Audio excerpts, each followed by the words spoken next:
What's up, guys? Welcome to an episode of Good Talk. Oh, wait a minute, never mind. Hey, chums, this is Shark Pig from Dapper Shark Studios. I have been playing the Yogscast Complete Pack mod pack for Minecraft, and have been noticing there are a few items that it's kind of difficult to get a hold of the components, or just that kind of generally stump me.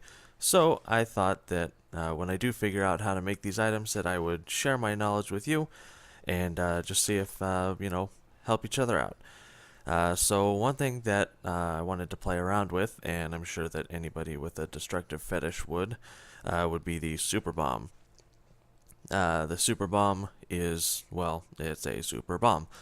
Kind of actually nervous holding it here in my base.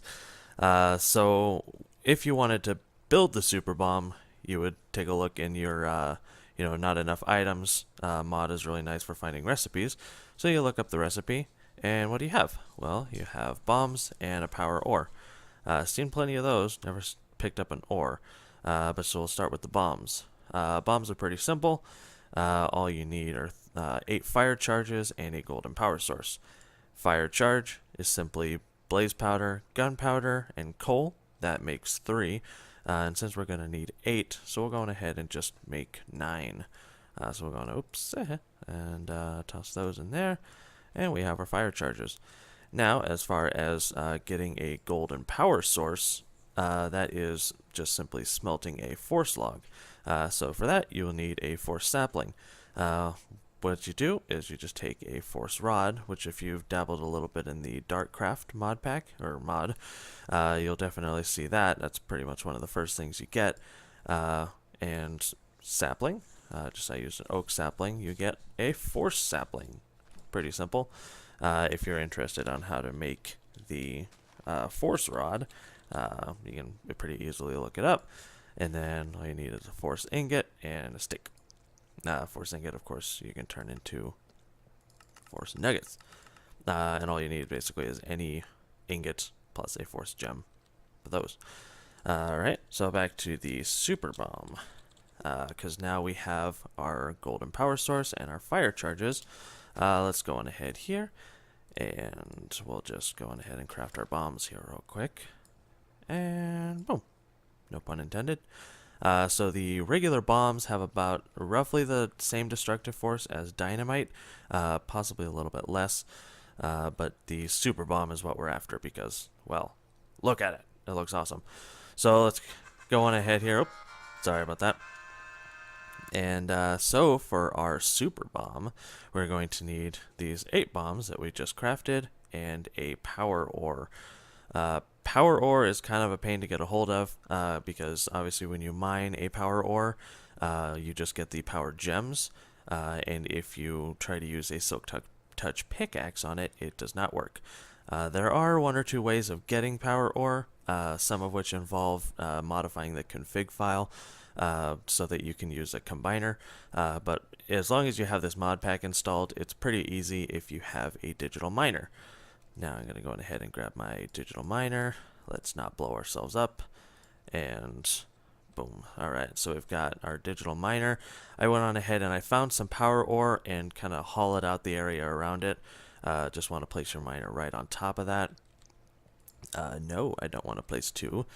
And what you're going to need is a power source. So I'm using an energy tesseract, mainly because it goes straight from my base basically. So it's essentially unlimited power. And then a power cable just to get it all hooked up and ready to go. So we've got our power ready to go. Make sure, all right, we're tuned into my energy frequency. And so for this step, all you really need to do is ensure that Silk Touch is on. Because we are going to want to get the ore, not the gems. And go on ahead and remove that. And so what we want to do is we want to get a hold of the ores. However, it's not actually in the default dictionary for the digital miner. So we're going to have to get a sample in order to add it to the dictionary. So what we can do here is we need stone. Go ahead and put a stone in there, save. And so then what we want to do is we want to set we have inverse mode here. Inverse mode, when it is on, means it is going to mine everything and anything but what is in the config here. So we'll go on ahead and we'll leave the stone there, turn inverse mode on. So then we want to turn this down. So radius is basically going to be the radius around the digital miner that it's going to mine out. Since I placed it directly on top of it, I'm going to go on ahead and play it safe with 2. Minimum and max is going to be the level that it's going to be mining. As you can see in the upper right hand corner is a handy dandy mini map, which is also a mod included in this mod pack. And it shows your current elevation underneath your coordinates. So it's showing that my current elevation is 53, so those are going to probably be 52.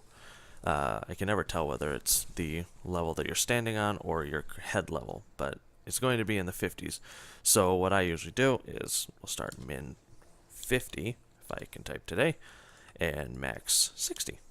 So anything within 2 around the miner and between 50 and 60, it's going to mine out, inverse mode, everything but stone. So going ahead here, silk touch on, start. And boom, just like that, we have a power ore. So what we want to do at this point, just to expedite the process, if you wanted to make more than one, we'll go on ahead, go back into config, remove stone. Now that we have a sample, we can go on ahead and add it to the dictionary. So now it has power ore.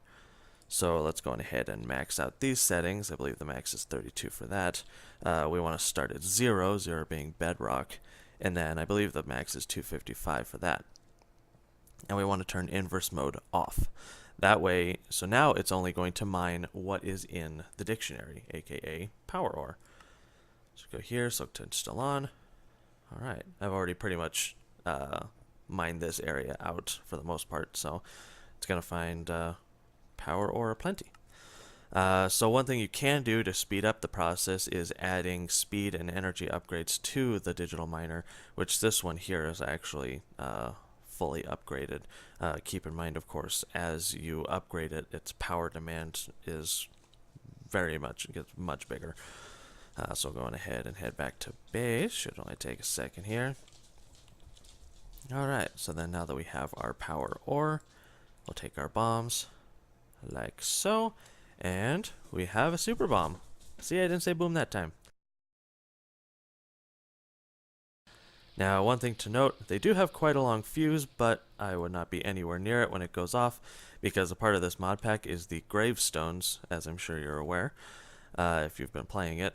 And you can, that basically saves all your items when you die. However, if you were caught in one of the blast radius of one of these things, holy cow. And as you can see, even being that far away, it took me down to half health.